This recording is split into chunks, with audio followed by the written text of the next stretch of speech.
July 23rd, 2016. Second day in Venice, obviously. Probably picked a bad time to press the record button, but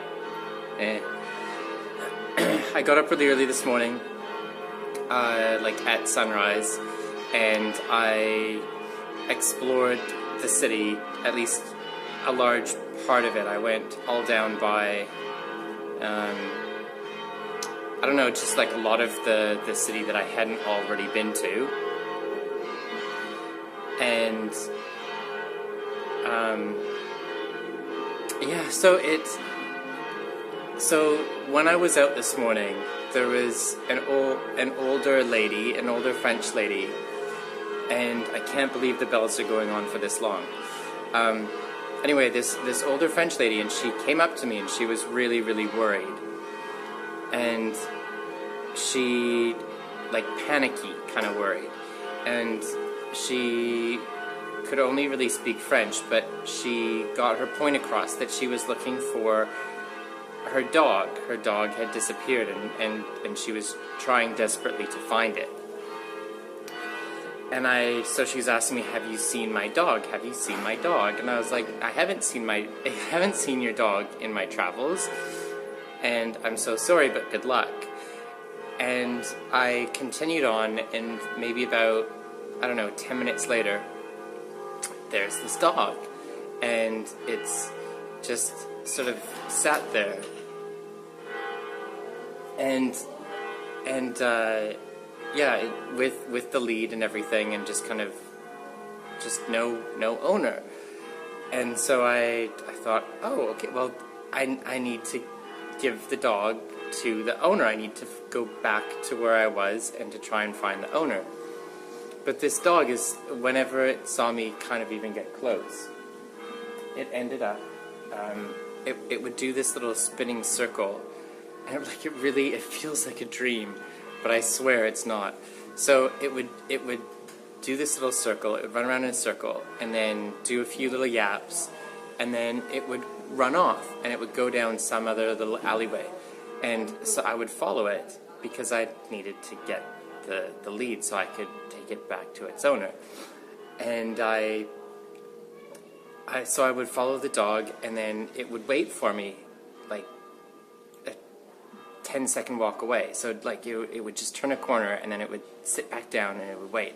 And then I'd get close to it again, and then it would do a little spinning circle, and then yap a few times, and then go running off down to a different laneway. And so this happened over and over and over and over and over and over again.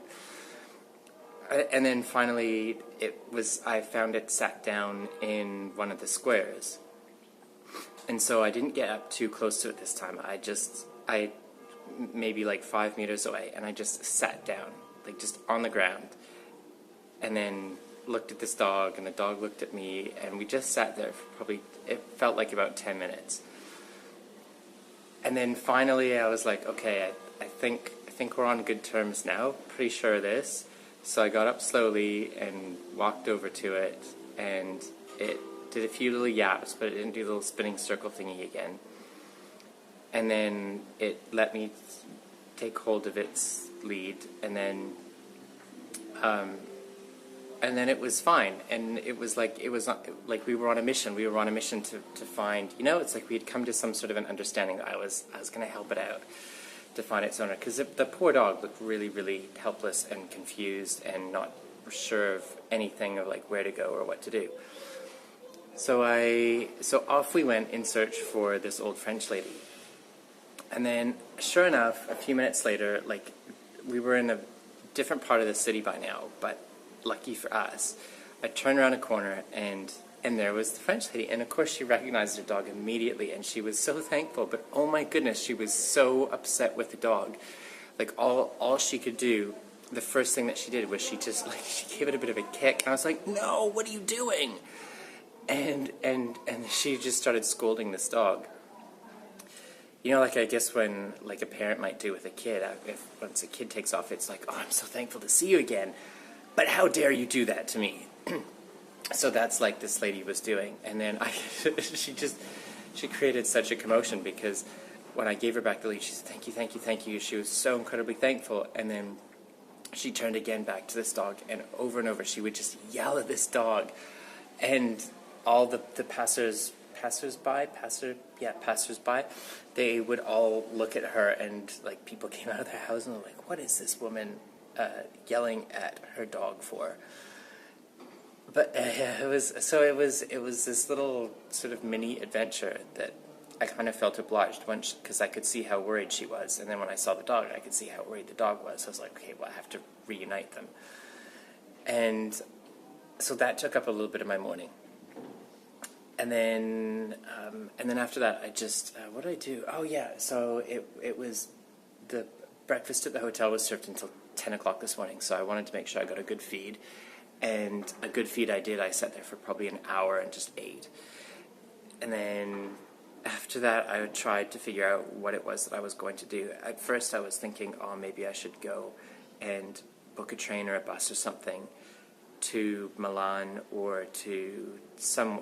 Well, at the time, it took me a little while to decide. I was debating between Milan, Genoa, Geneva, and Istanbul, because there are really cheap flights to Istanbul, as in 39 euros from Istanbul to Milan.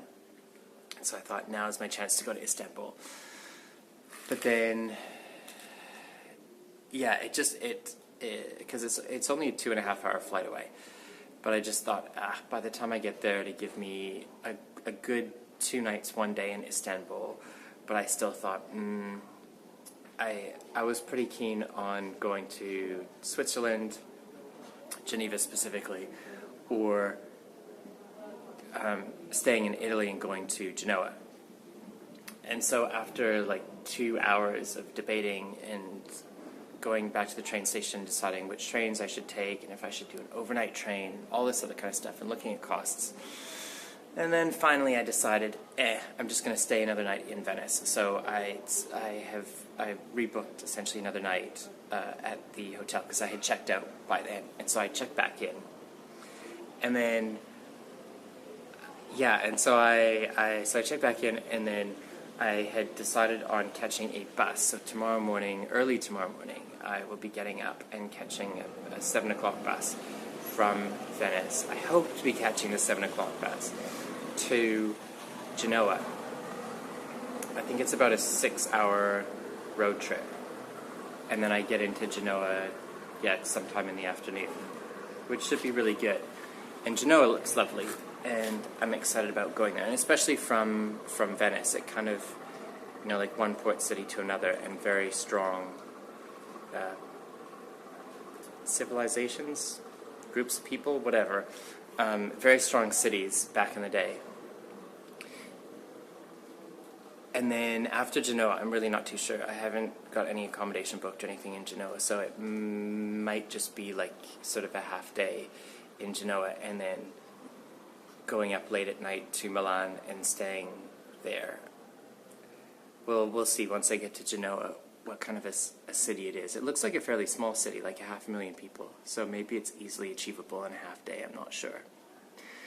But Venice today has been incredibly beautiful, and I can happily report that Venice is, in fact, a real place. It is a very big city, and it doesn't seem artificial at all. It is just beautiful and lovely, and I have just come down from the bell tower in the square outside San Marco. And I looked out over Venice in all the directions, and I saw the boats coming and going, and the outlying islands, and it is just stunning. Like, it's exactly... I always used to think that, Venice was kind of like the Grand Canal, and you'd go maybe 100 meters or so, and then you'd end up somewhere that didn't look like Venice was meant to look. But I can definitely see that you could walk... Not just that I imagine this, because I know that it's true, but you could literally walk for hours in the city, from one side of the city to the other, and it all looks just like that, and just like that. It is just beautiful, absolutely beautiful. I think I went inside San Marco as well. the big church, and that was really beautiful. And I went and I saw the treasure. There's a couple rooms that they have treasure, like from the Venetians when they had all this stuff, and so it's all like gold and rock crystals and things like that. What else did I see? I went to there's like a Jewish community thing. I went there. That wasn't too super exciting, but it was a little bit different. And lock. There we go. And I'm sure I must have seen something else today. Yeah, I feel like I went in. There was another church that I went inside. I can't remember the name of the church, but yeah, there was some places that I went inside, and I have had dinner number 1 so far. I just had some pizza, and then before I get back to the hotel, I would like to have some more dinner because I'm still super hungry.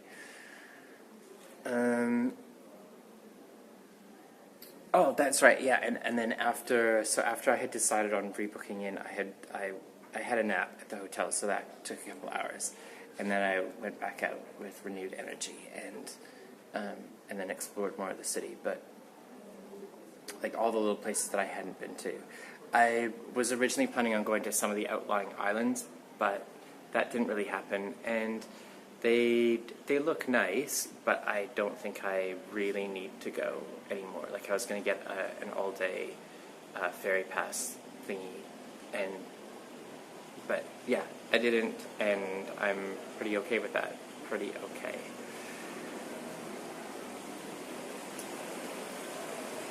So my time in Venice has been definitely a huge highlight, and it is definitely stunningly beautiful, and it is definitely not fake at all. And I would happily come back here. It is really nice, but I'm also very excited about seeing Genoa. And with only probably a few, what was it, the 23rd today? So I've got maybe 3, 24th, 25th, 26th. I've got 3 full days left in Italy before my train leaves from Milan to Paris. So it feels like I don't have that much more time here, and I'm just trying to make the most of it and see as much as I possibly can. I don't think there's anything else that I really needed to say for today. Yeah, I'm pretty sure that's it. And even earlier, it's more like a good evening than a good night. But yes, good night and good evening.